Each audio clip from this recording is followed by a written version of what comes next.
alguien me dirá, ¿cómo es posible un título como el de hoy? Diálogo teológico hispanoamericano. Bueno, quiero deciros que es mi convicción bíblica profunda para nuestro mundo de pensamiento y reflexión hispana. El mundo sajón inglés piensa de una manera. El mundo sajón alemán piensa de otra. El mundo hispano piensa de otra. Simplemente como introducción a todo esto, el teólogo alemán o el teólogo inglés, mejor esto puede empezar por ahí, por la dependencia tremenda que se está teniendo con el norte. Me parece muy bien. Yo leo mucha teología americana. El teólogo inglés nunca pregunta, siempre afirma. Jesucristo es Dios. Para justificarlo, textos bíblicos, y al final llega a una conclusión. Jesucristo es Dios. El teólogo alemán nunca afirma, siempre pregunta. ¿Jesucristo es Dios? Y sobre esta pregunta discurre, dialoga, gestiona, se proyecta, acude a distintos lugares, y cuando termina un compendio de teología es un señor compendio de reflexión teológica. La teología hispana, van a decir, pero si esto no existe, si el Evangelio hace 4 días, pero no podéis olvidaros que Hispanoamérica tiene una trayectoria de la Iglesia latina histórica. Y en la teología latina hay conceptos y verdades que no han sido elaboradas y expuestas más que por la Iglesia latina. Nosotros hemos olvidado esto y hemos entrado en una dependencia lógica, porque los misioneros que vienen al mundo hispano, ¿qué son? Ingleses o americanos. Americanos para esta zona, ingleses para España especialmente. Y naturalmente los profesores que enseñan Biblia llevan al alumno al pensamiento y a la reflexión suya. Bendito sea Dios por esta teología. Y yo quiero mantenerla y honrar a los teólogos ingleses o americanos que nos enseñan teología. Pero el razonamiento teológico se produce en el mundo hispano cuando personas preparadísimas en la teología histórica católico-romana, como hablaba del doctor Lacueva, pasan al mundo evangélico. Y con ellos viene el pensamiento teológico profundísimo de la Iglesia latina, que es un razonar de teología diferente al pensamiento sajón. Nosotros necesitamos, es mi convicción, anticipo esto, Hispanoamérica necesita comenzar a pensar teología con mente hispanoamericana. Y no estoy hablando de la teología de la liberación, que es un proyecto teológico que tiene sus más y sus menos y que en cierta medida ha llegado a contaminar ciertas partes de la teología. Ni estoy hablando tampoco de la teología de la prosperidad, ni de la teología del relativismo. Estoy hablando de teología bíblica seria. Y claro está, gente como los teólogos católicos romanos, especialmente en la Iglesia latina, no existen en el mundo evangélico. ¿Por qué? Pues muy sencillo, señores, porque llevan 2000 años estudiando, porque tienen las mejores bibliotecas posibles, porque la patrística está en sus manos y los orígenes de las doctrinas están a su disposición. De manera que nosotros, el gran desafío del tema es precisamente esta. Podemos iniciar una andadura que converja en una reflexión teológica hispanoamericana, evangélica, bíblica y fundamental. Yo creo que sí. El apóstol Pablo, cuando escribe la carta a los colosenses, no hace falta que lo busquéis, ahí al final de la carta hace una recomendación muy interesante. Y le dice que la carta que os escribo a vosotros la lean también los de Tesalónica, a Colosenses, los laodicenses, y que la de ellos la leáis vosotros. Es un compartir del mismo procedimiento espiritual, bíblico, instructivo entre dos congregaciones. Así debiera ocurrir con las iglesias hoy. Compartir la teología es una enorme necesidad porque enriquece. Y cuando hablo de teología, estoy hablando de la ciencia suprema que estudia a Dios, sus cosas, y elabora los postulados finales de la fe firme que nosotros debemos creer. Cuando hablamos del diálogo, tengo que hacer una introducción brevísima. Yo sé que todos conocéis bien teología y todas estas cosas, pero hacer una breve introducción. Las doctrinas bíblicas no surgieron de golpe, ni siquiera por los apóstoles. Toda la doctrina bíblica es el desarrollo del pensamiento de Jesús, ¿verdad? Estoy hablando del Nuevo Testamento. Sí. Ningún apóstol escribió nada que no haya tomado del pensamiento de Jesús. Pongo un simple ejemplo. Jesús dice: en esto conocerán que sois mis discípulos si tuvieseis amor los unos para los otros. ¿De dónde sale el capítulo 13 de la carta primera a los Corintios? Es elaborar el pensamiento de Jesús. Jesús dice: Padre, que sean uno, como tú en mí, yo en ti, yo en ellos, que sean uno en nosotros, para que el mundo crea. ¿De dónde surge el capítulo 4 de la carta a los Efesios? Del pensamiento de Jesús. Notáis que Cristo, el Verbo eterno, viene a revelar al Padre en toda la dimensión y viene a revelar el pensamiento del ser divino. Nadie puede expresar a Dios en la dimensión infinita de su condición si no es Jesucristo, que siendo Dios se hace hombre. Ahora notaréis algo, y es que el diálogo infinito de Dios viene al encuentro del hombre en diálogo humano. Dios se expresa sus verdades eternas en palabras de hombre y en garganta de hombre, para darnos un abrazo de gracia con brazos de hombre y marcar huellas de hombre que yo puedo seguir en el decurso de mi vida. Porque la teología, que produce simplemente hinchazón de cabeza, pero no produce condición de vida, no es una buena teología. La teología tiene que hacerse vida en la experiencia del creyente. Si no se hace vida, no vale para nada. Conocí, supongo que no habrá muerto, pues digo conocí.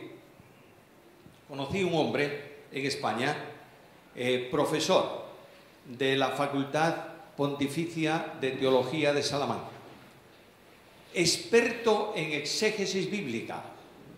Este hombre, tú te encontrabas con él y le decías: oye, dame rápido un bosquejo de Nahum. Y él te decía: capítulo 1 esto, capítulo 12, Nahum. Hablabas con él y decías: mira, hay por ahí un texto que dice, y dabas una cita, y dice: me suena a Ezequiel. Ahí estaba. De manera que conocía la Biblia de forma tremendísima, pero tremenda. Y un día me dijo, otra vez aquí, porque cada vez que yo voy a Salamanca, ¿os imagináis a dónde voy? Bueno, a la iglesia, por supuesto, pero a la Pontificia. Y me voy a la biblioteca de la Pontificia y me paso 2 días buscando libros ahí dentro. Bien, pasaba por su despacho y me dice: ¿estás ahí? Que vienes a hacer unas conferencias. ¿Y de qué vas a hablar? Le dije: pues de identificación con Cristo. Me dice: ¿tú crees todo lo que predicas? Le dije: naturalmente, si no creyese todo lo que predico, no lo predicaría. Y dice: te admiro, porque yo no creo ni el 70% de lo que enseño. Conocía la teología, conocía la Biblia, pero la Biblia no lo tenía él. Necesitamos recuperar en un diálogo teológico algo esencial: la verdad de la Biblia. Y la Biblia, y solo la Biblia, informa la teología. Y todo cuanto no descanse en Biblia no es buena teología. ¿Me estáis siguiendo? Lamentablemente el mundo hispanoamericano, España incluyéndola por supuesto, está despreciando la enseñanza bíblica desde el púlpito. Y la Biblia está desapareciendo del púlpito de muchas iglesias. Y los mensajes de exposición bíblica han sido sustituidos por mensajes motivadores. ¿Oísteis alguna vez esto? ¿Y qué es un mensaje motivador? Bueno, leo un texto, porque hay que leer la Biblia, hablo de lo que me parece mejor para agradar a la iglesia, y al final le digo a la iglesia, sois todos muy buenos, podéis hacer vosotros la obra, en lugar de decirles, sois unas calamidades, y el único que puede hacer la obra es Dios. ¿Me estáis entendiendo? A veces exagero un poco en lo que estoy diciendo. Necesitamos volver a la Biblia sin condiciones. Sin condiciones. Ahora, cuando hablamos de teología, necesariamente estamos hablando de doctrina. La palabra o la doctrina bíblica, decía hace un momento, que no nace de golpe. Surge a través de una larga reflexión de los mismos hombres de Dios. En el Antiguo Testamento los profetas estaban pensando en qué tiempo y de qué está hablando. Y el Espíritu le decía, no es para vosotros. Bueno, iban a otra cosa. Pero en el Nuevo Testamento el desarrollo de la doctrina es pleno. Aunque hay cosas difíciles de entender, el apóstol Pedro lo dice, y hay reconciliaciones doctrinales imposibles. Quiero ponerte un simple ejemplo. Ocurría en el Antiguo Testamento también. Hay una profecía del Mesías que reina, ¿sí? Sí. Y hay una profecía del Mesías que muere. ¿Puedes reconciliar eso? No, si no tienes la revelación de la cruz, de la muerte y de la resurrección. Para mí, qué fácil es. Cristo no ha venido para ofrecer el reino a nadie. Cristo ha venido para morir por los pecadores en una cruz. El reino es algo futuro. Dios reinará sin duda ninguna, pero Cristo ha venido con un propósito. ¿Cuál es el propósito? Predicar el Evangelio, salvar a los pecadores, sustituyéndolos en una cruz. Este concepto teológico no estaba asumido en la totalidad del Antiguo Testamento porque les faltaba una parte de revelación posterior. En el Nuevo Testamento ocurre lo mismo. Por eso las tremendas discusiones de elección y no elección, de soberanía y gracia libre. ¿Puedes reconciliarlas? No. Puedes ni podrás. Por tanto, limítate a asumir las dos grandes verdades como está en la Escritura y predicarlas para predicar toda la palabra de Dios. Ahora quiero avanzar un poquito en esto. Notaréis que las 9 doctrinas fundamentales, no voy a decir cuáles son porque las sabéis todos vosotros, comenzando por la bibliografía, las 9 doctrinas fundamentales tienen un proceso histórico largo hasta llegar a una conclusión más o menos definitiva. Pongo un simple ejemplo. Cuando Cristo viene al mundo, los mismos discípulos que están a su lado, en su entorno, van progresando en conocimiento de Jesús a lo largo del tiempo. De manera que al principio era un hombre que hace milagros y asombra, pero al final, antes de la cruz, los discípulos confiesan que es el Hijo de Dios. ¿Me estáis siguiendo? ¿Qué ha ocurrido? Pues ha ocurrido una reelaboración de pensamiento a lo largo de un tiempo en contacto con Jesús. Muy bien. Jesús se va al cielo. Todos los creyentes somos muy duros de mollera. Mollera decimos en España. No sé si tengo que reciclar el idioma aquí en Argentina. Bien. Todos nosotros somos muy duros porque estamos autoconvencidos de que lo que nosotros creemos individualmente es la única verdad. Y esto no es así. De manera que aquellos creían que el reino estaba vinculado al Mesías y el Mesías no podía pasar por la tierra sin establecer el reino. Cristo les habla de la cruz, de la resurrección, del reino. En los 40 días que se apareció a los discípulos, en las apariciones, dice Hechos, que les habló de ¿qué cosa? Del reino. Cuando va a ascender a los cielos, ¿qué le preguntan los discípulos? ¿Restaurarás el reino? ¿A quién? A Israel. Ahora, no habían entendido nada, porque la teología histórica condicionaba el pensamiento y producía un contraste con Jesús. Bien, Jesús les dice, vosotros vais a quedar sin esa respuesta porque no es para vosotros, la respuesta es un tema de Dios. Vosotros vais a quedar esperando y yo enviaré el Consolador. A él le queda la tarea de hacer en vosotros lo que yo no he terminado de hacer en 3 años. Y él os va a conducir ¿a qué? A toda verdad. Pero para conduciros a toda verdad, ¿tomará de quién? De lo mío. Esto es otra verdad bíblica inequívoca, ¿verdad? Ahora, tú observa, por favor, la teología de hoy. Hay muchos grupos que buscan el poder absoluto de todo. ¿En quién? En el Espíritu Santo. ¿Es así o no? Sí. ¿Acaso el Espíritu Santo no es la persona divina que comunica poder? Naturalmente que sí.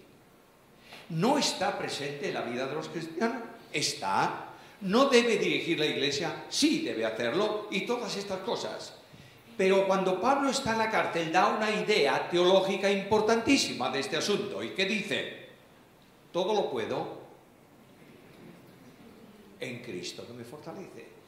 Porque la teología bíblica enseña que no hay nada procedente de Dios que pueda ser asimilado por el hombre si no pasa por Cristo. Porque Cristo es el único mediador entre Dios y los hombres. Esto no se llega a entender. ¿Sabéis por qué? Y así se producen grandes cosas. Porque no se ha ido a la teología bíblica histórica también. Y se ha entrado en esta profundización. Ahora, los apóstoles elaboran una doctrina tremendamente compleja después de pensar en ella. Voy a deciros algo y me vais a decir, este es un hereje, no hay que seguir oyéndole. Tengo la convicción profunda, después de escribir el comentario al Evangelio según Juan, tengo la convicción profunda que el último libro del Nuevo Testamento es el Evangelio según Juan. Y que esa idea de que Marcos es el protoevangelio del que toman todos para escribir, discrepo absolutamente. Los evangelios están colocados en la Biblia como fueron escritos. El primero Mateo, sin duda. Porque ¿dónde nace la iglesia? En Jerusalén. ¿Y son griegos o judíos? Judíos. ¿Y cuál es la pregunta de los judíos? Si Jesús es el Mesías, ¿dónde está el reino? ¿Qué hace Mateo? Escribe sobre el reino y utiliza reino de los cielos en su contexto. ¿Os dais cuenta de esto? Mientras que Lucas y Marcos usan muchos de esos mismos versículos con el calificativo de reino de Dios. Bueno, esto no tiene tanta importancia, pero yo os invito a abrir Juan y mirad el prólogo del Evangelio según Juan. En el principio era el Verbo. Y el Verbo era con Dios. Y el Verbo era Dios. El contenido cristológico de ese versículo es de tal dimensión que ninguno de los escritores del Nuevo Testamento lograron expresarlo de esa manera. Pero llegas al versículo 14 y Juan se da cuenta de que no puedes hablar solamente de deidad. Y dice, y aquel Verbo fue hecho carne y habitó entre nosotros y vimos su gloria. Ahora, ¿cuál es la gloria? No la del reino. Vimos su gloria como del unigénito del Padre, lleno de gracia y de verdad. Y el pensamiento de Juan en cristología es de una dimensión tal que necesariamente exige tiempo de reflexión para decir eso. Alguien me va a decir, pero oye, si la Biblia es inspirada. La Biblia es inspirada, pero no dictada. ¿Me sigues? El Espíritu Santo ha custodiado la mente del escritor para que escriba lo que es doctrina bíblica, palabra de Dios. Pero no le dictó Dios, palabra por palabra, lo que tiene que escribir. Viene de una reflexión larga y yo creo personalmente que Juan llegó a esas conclusiones en Patmos. Cuando desterrado a la isla, tiene tiempo de reflexionar. Y el Evangelio de Juan surge en la mente de Juan probablemente porque el capítulo 1 de Apocalipsis presenta el glorioso resucitado Jesús. Y claro, escribir de alguien con esa majestad y esa dimensión exige vincularlo con la deidad, no desde el momento de su ascensión, sino desde antes de su nacimiento. ¿Me estáis siguiendo? De ahí que el Evangelio sea la reflexión teológica de un hombre que tiene que resolver y dar respuestas al contenido teológico para que la gente lo siga. Bien. Voy a saltarme bastantes cosas que tengo ahí, porque si no llegaremos al final del tiempo y yo no llegaré ni a la cuarta parte. El principio de la estructura teológica comienza simplemente por la escuela bíblica. ¿Cómo? Abre Hechos de los Apóstoles, capítulo 1. Y verás que los hombres, capítulo 2, verás que los hombres recién convertidos, las mujeres, se reunían en el templo todos los días. Cuando tenemos más de una reunión semanal, digo, ¿qué problema?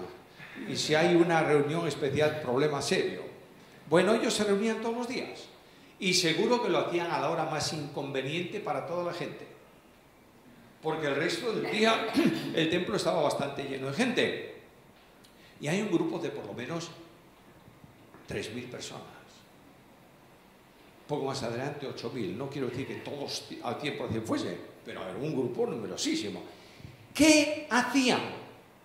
Bueno, comunión cristiana, relación fraterna y doctrina bíblica.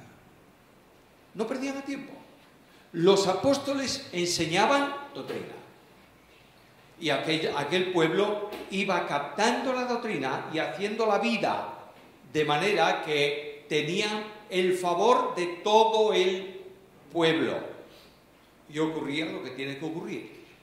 En la medida en que tú te vinculas con Dios, Dios cumple sus promesas contigo. Y el Señor añadía cada día a la iglesia los que iban siendo salvos. O, si prefieres otra traducción, no te enfades conmigo, los que habían de ser salvos. Bien, tómalo como tú quieras. Lo voy a decir más simple. Los salvos. Cada día se añadían salvos. Creo que estamos muy lejos, ¿o no? Porque hay dos pilares esenciales en aquella iglesia: oración y Biblia. Estos dos pilares han fracasado en el mundo hispano. Y muchas conversiones no son conversiones, son convicciones. Gente que emotivamente siente no sé qué cosa y creen en no sé qué historia, pero no han tenido una relación personal con Cristo. A esta gente no se le enseña Biblia, se les instruye en razón denominacional y en conveniencia de los líderes de la denominación.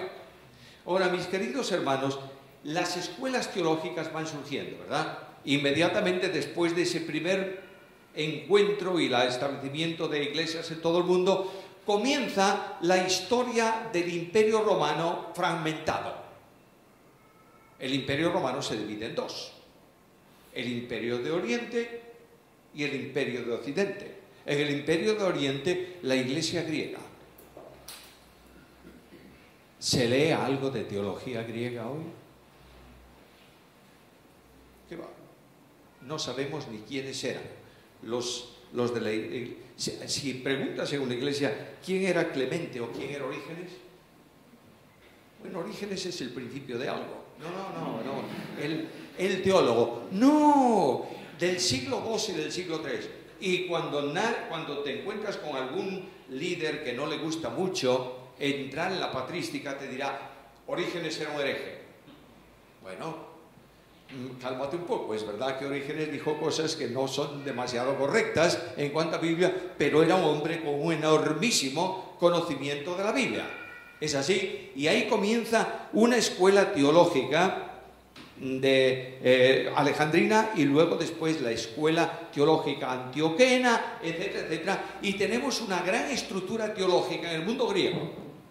Los griegos, la escuela teológica griega avanzó hasta donde fue necesario, pero se quedó ahí. Por ejemplo, definición dogmática acerca de Trinidad es fantástica en la escuela griega. Pero la escuela latina nace tomando principios desde esa escuela y pasando al mundo greco-romano, especialmente al mundo romano. Y ahí tenéis padres de la Iglesia como Agustín de Hipona y otros, estoy hablando ya más recientes, que fundamentan teológicamente la estructura de la escuela de teología latina. Esa escuela de teología latina tiene una ventaja grande sobre las otras escuelas, y es que incorpora la filosofía a la teología, sujetándola a la teología y no la teología a la filosofía. Oh, ¿qué rollo dijiste? Espérate. Es decir, la escuela latina original usa la filosofía y la pone al servicio de la teología. ¿Y para qué queremos filosofía? ¿Oísteis alguna vez excomulgar a todo aquel que estudia filosofía? Cuando estaba en la facultad de teología, una de las asignaturas más complicadas, y eso sí que no la soltaba él de la mano, era filosofía del pensamiento. Y alguien le preguntó al principio: doctor, ¿por qué estudiar filosofía? Y dice: para que no hagas esa pregunta y para que sepas pensar. Naturalmente que sí. Ahora, hay cosas en doctrina que no puedes expresar sin filosofía. Olvídate. Por ejemplo, ¿por qué motivo Jesús es impecable? ¿Qué es impecable? Que ni pecó ni puede. Bueno, para un poquito, para un poquito. ¿Es hombre o no es hombre? Sí. ¿Tiene los elementos propios de una naturaleza humana o no? ¿Un cuerpo humano? ¿Un alma humana? ¿Y un espíritu humano? Tiene, por tanto, en razón de eso, tiene los elementos necesarios para ejercer la voluntad. ¿Es una naturaleza volitiva o no? Y ahí comienza el problema.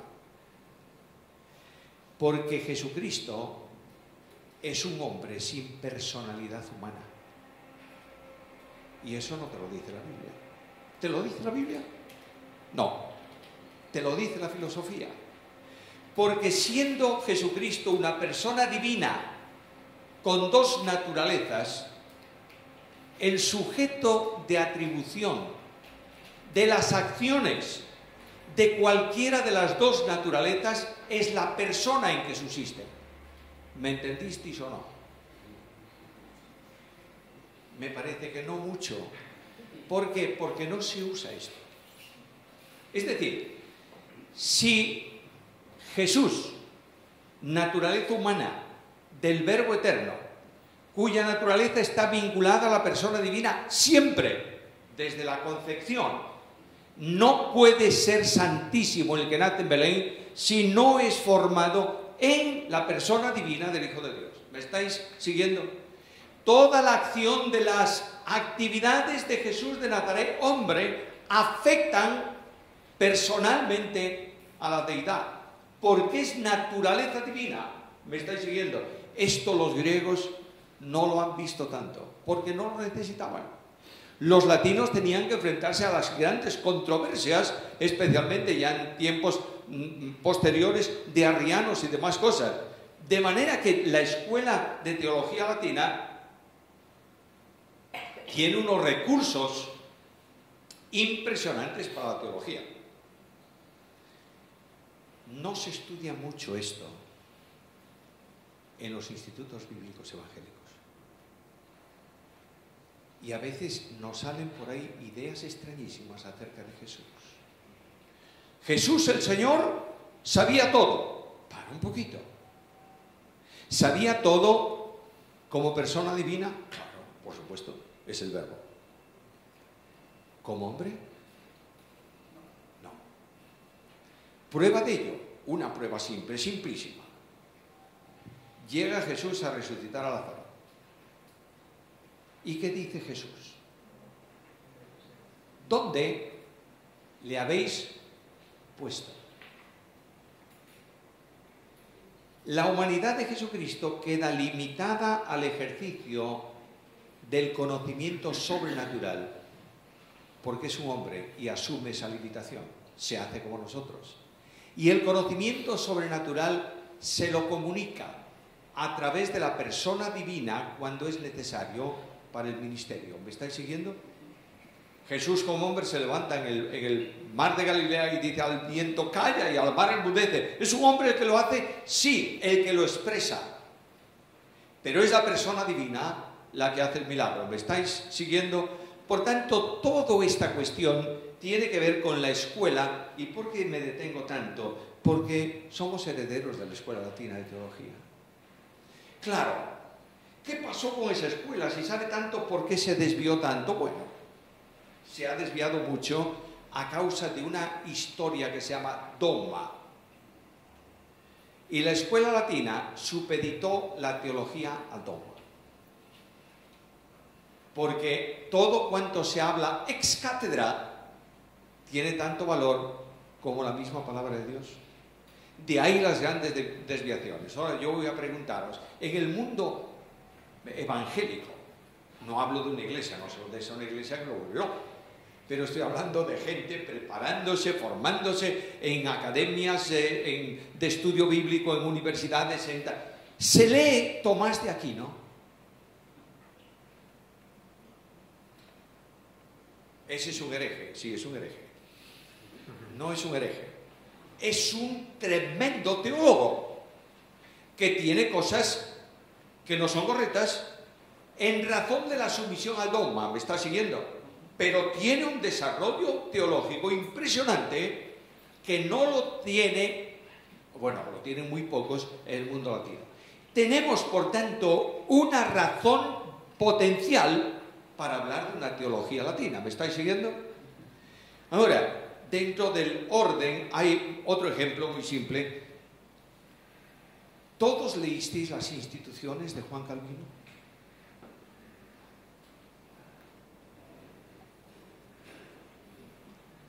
Pero muchos se atreven a decir que Juan Calvino dijo, para pegarle un palo a Juan Calvino. Y dicen lo que Juan Calvino no dijo nunca. Hablando con un chico joven en una iglesia en Argentina, me viene corriendo después del culto y me dice, tenemos que volver no a la Biblia, al Evangelio bíblico. Bueno, ¿y qué es el Evangelio bíblico? El Evangelio bíblico es el Evangelio de la gracia soberana. Amén, es lo que yo predico. ¿Y qué más? Dime algo más. Porque toda esta congregación hay que preguntarse cuántos son salvos porque no les predicaron el Evangelio bíblico. Y le dije, ¿y tú qué quieres hacer? Decirle al ancianito que va saliendo por esa puerta que si no creyó en el Evangelio bíblico se pierde. No seas necio. Todas estas grandes discusiones son buenas para un comedor de teólogos, pero el púlpito tiene que estar nutrido por la palabra comprensible para todos. Bien, volvemos a nuestra escuela. Ya tenemos la escuela griega, déjala ya tenemos la escuela latina, déjala por acá, y ahora viene la reforma. Y claro, cuando viene la reforma, ¿qué es lo que hace la reforma? Desempolvar la Biblia por fuera, sacar el polvo de la tradición, el lastre de la historia y decir, señores, ¿volvamos a qué? A la Biblia. Muy bien, pues volvamos a la Biblia. Pero ¿dónde nació la reforma? En Alemania. ¿Quién fue el teólogo que comenzó a estudiar Biblia aplicada a la fe? Martín Lutero. ¿Y Martín Lutero estudió todo?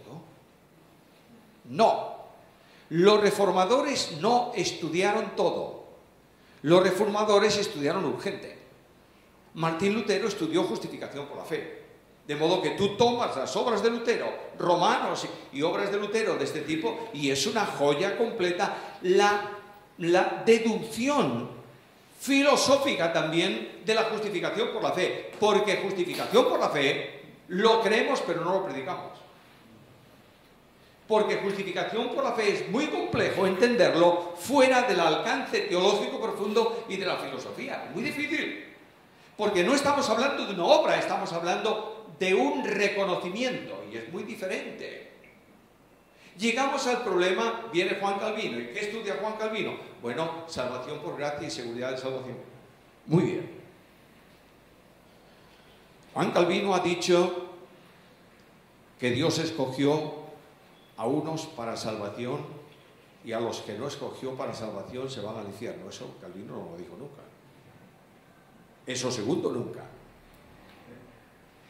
Lo que sí es cierto es que en la Biblia hay una teología de la elección. ¿Reconócelo? El apóstol Pablo dice que fue elegido ¿desde cuándo? Desde el vientre de su madre. ¿Y fue salvo? Sí. ¿Y por qué? Porque Dios quiere. Pero ¿y por qué no otro? Bueno, porque no quiso. De modo que Dios quiere, lo hace. Pero lo que yo encuentro en la Biblia es que Jesucristo el Señor dice que Él vino para salvar a todos los que le reciban. ¿Lo dice la Biblia o no? Bueno, pero necesitan una asistencia. Todos necesitamos una asistencia. Porque la conversión exige una respuesta de fe en obediencia incondicional a un desobediente por naturaleza. ¿Me está siguiendo? Por tanto, todo esto es una teología bastante compleja. Ahora bien, todo ese problema que se ha planteado y se plantea en la neorreforma de hoy, que está alcanzando, creedme, en el mundo hispano, cientos de jóvenes. Cientos de jóvenes que han salido de institutos bíblicos que le dan parte de la verdad y que le prohíben investigar la otra parte. Perdonadme que sea tan franco con vosotros. Hay centros bíblicos que prohíben terminantemente leer las obras de Calvino. Bueno, ¿qué hace un joven que sale de ese centro bíblico? Buscarse las obras. Y como no se la han explicado, se va como el péndulo al lado contrario. La filosofía ayuda a entender una cosa que resuelve en gran medida ese conflicto entre elección y libre gracia. Y es la doble sustitución de la cruz. En la cruz se produce una sustitución potencial y una sustitución virtual. La sustitución potencial hace salvable ¿a quién? A todo hombre, a todo el que crea. La sustitución virtual salva al que cree. ¿Me está siguiendo? Por eso Marcos dice que Cristo murió por algunos y Pablo dice muchas veces que murió por todos. Es verdad, las dos cosas son enormes verdades, pero eso es necesario recuperarlo a través de una enseñanza teológica que incluya también los principios filosóficos. Estamos viviendo en el mundo latino en una impresionante dependencia. ¿Qué dice fulano de tal sobre esto? Bueno, es muy respetable y hay que leerlo, ¿eh? Pero ¿qué es lo que realmente hay que responder a este tema? Para muchos creyentes, maestros bíblicos, la cristología... Oye, yo no sé si voy... ¿Cuándo tengo que terminar tú? ¿Tengo cuánto por delante? Y tiene hasta ahí 5. 17, 0, 5. Tú me dices. Esto... esa dependencia impide avanzar en temas que son de urgente estudio y elaboración. Por ejemplo, ningún teólogo sajón, alemanes poquitos, pero latinos algunos, hablan de un tema que a lo mejor suena nuevo, la recuperación del diálogo. ¿Qué es eso? Bueno, eso es algo fantástico. Cuando el hombre peca contra Dios, ¿quién interrumpe el diálogo con Dios? El hombre. ¿Quién recupera el diálogo? Dios. El hombre se esconde y Dios, ¿qué dice? ¿Dónde estás tú? Sigues adelante y a lo largo de toda la Biblia vas viendo esto. El hombre se esconde, se escapa, empudece. Dios actúa, restaura el diálogo. Dios tiene un pueblo que va a ser su hijo, ¿verdad? Sus hijos. Un pueblo de ciudadanía celestial. Nuestra ciudadanía en los cielos. Dios quiere mantener un diálogo permanente con ese pueblo. Porque no son unidades aisladas, es una unidad espiritual. Todos somos un cuerpo, ¿en quién? En Cristo. ¿Lo crees? ¿Lo crees o no? Sí. Bueno, lo creemos con esto, pero cuando hablamos de que la iglesia de Cristo es solo una iglesia en el mundo, no.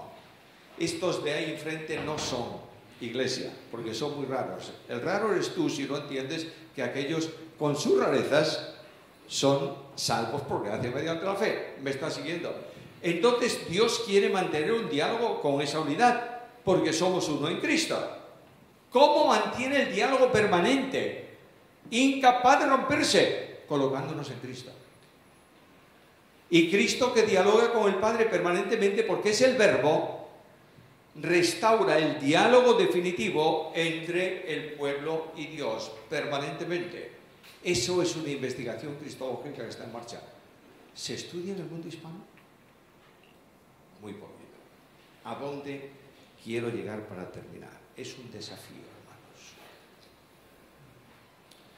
Es necesario, en primer lugar, usar los medios, no dividirlos. De manera que cuando hablamos de usar los medios, yo abro mi instituto bíblico aquí, el otro abre su instituto bíblico 4 cuadras más allá, el otro su instituto bíblico en la esquina de la calle. 3 institutos bíblicos. ¿Dónde está el profesorado para esos institutos? Y además, ¿dónde están las bibliotecas de investigación para esos institutos? ¿Dónde están?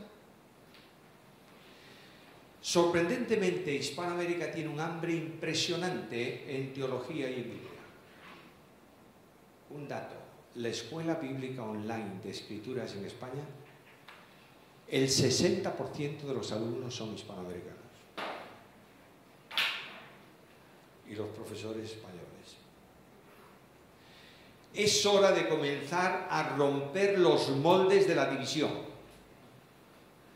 Y hay que enseñar Biblia por las personas que Dios ha capacitado para enseñarla.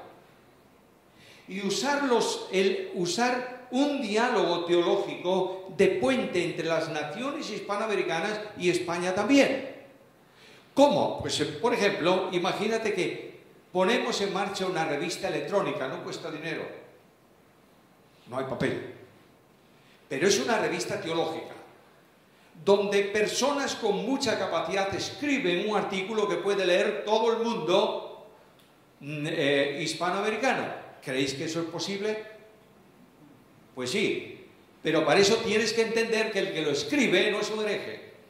No sé si me estáis entendiendo, y esta palabra a lo mejor la estoy usando demasiado. Pero no, este no, porque resulta que estudió teología en la Universidad Pontificia. Bueno, pues pobrecito, pues estudió teología. ¿Y es un buen creyente? Es un buen creyente. De manera que esto es una de las cosas, medios. Tenemos que tener una relación más firme entre Hispanoamérica y España, para que las personas puedan desplazarse de un lado a otro en algún congreso, en alguna convención, en alguna cosa de estas, y prestar la ayuda necesaria para la formación de teólogos hispanoamericanos. Los hispanoamericanos necesitan el conocimiento urgente de lenguas bíblicas a fondo. Me sorprende ver cuántos expertos en griego hay en las iglesias, ¿verdad? El verbo está en aoristo. Y se quedó tan tranquilo. Y la viejita del segundo banco dice, ¿qué dijo? Nada, no se preocupe, señora, déjelo, no se preocupe. No uses lo que no debes en el sitio en que no debes. Pero hay que estudiar griego, y el griego no se estudia en casa, simplemente. El griego requiere años de estudio continuado, y cuando terminaste tienes que seguir utilizándolo. Cuando comencé ese comentario gordote, empecé a analizar los versículos y dije yo, madre mía, ¿cómo me cuesta? Y claro que me costaba. Llevaba 15 años sin ir al griego de nuevo y recuperar un idioma que dejaste 15 años es un problema. Ahora te pones a estudiar y tal. Hoy en día, a veces le digo a Susana, me vuelve loco. Este Lucas me vuelve loco, que fue lo último que hice, porque Lucas escribe muchas veces en un griego helenístico, más que koiné.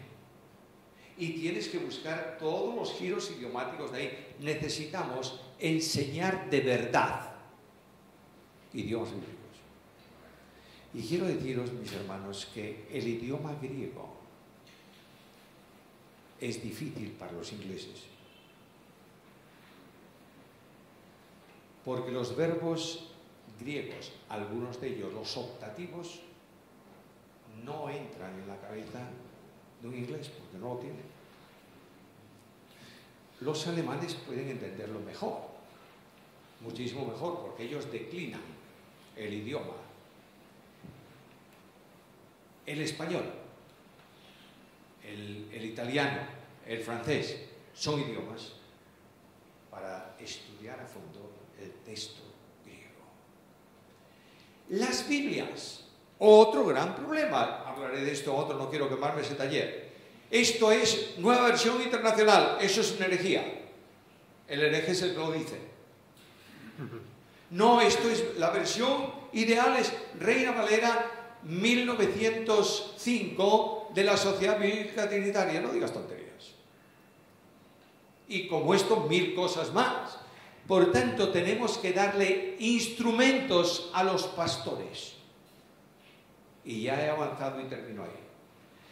Las bibliotecas pastorales de muchos pastores, valga la redundancia, son mínimas. Tienen 4 libros, no porque no quieran tener más, porque no pueden costearlo. Pero las iglesias debieran tener un sentido común de habilitar biblioteca pastoral si quieren que su pastor enseñe en la congregación lo que tiene que enseñar. Y como esto, 1000 cosas más. Bueno, quiero estudiar griego bíblico, soy un hombre hecho y derecho, firme en doctrina, tal. Quiero estudiar griego. ¿A dónde voy? Pues yo te diría que si puedes, vete a la Pontificia de Salamanca. O a la Pontificia de Roma, pero especialmente a la de Salamanca. 5 años de idiomas bíblicos. Cuando sales de ahí, manejas latín, griego, arameo, como si fuese castellano. Necesitamos enviar a la gente a donde le enseñe. ¿Me estáis siguiendo? Y hacer un esfuerzo para esto. Y finalmente, comenzar de una vez con el diálogo teológico. No sé quién puede promoverlo, coordinarlo y orientarlo en Argentina. Tal vez sociedades bíblicas. Esto con una convocatoria grande, interdenominacional, que alcanza a todos y decir, empecemos por poquito. Vamos a empezar con una revista teológica de 200 páginas mensual. No, olvídate, no lo vas a hacer. Me llega con una revista de 5 páginas cada 6 meses, pero comencemos. Y comencemos un diálogo teológico pensando teología en castellano. Y haciendo comentarios no de la traducción, sino de la reflexión. Porque cuando tú haces un comentario desde la reflexión, creces. Desde la traducción muchas veces te enfadas. Por tanto, hermanos queridos, yo pido una reflexión seria a las iglesias en Argentina. un país que lidera cultural y socialmente el mundo latinoamericano, para que comience el desarrollo de una etapa nueva en donde la teología evangélica latina sea un tesoro para enseñar la palabra y edificar la Iglesia de Jesucristo. Gracias.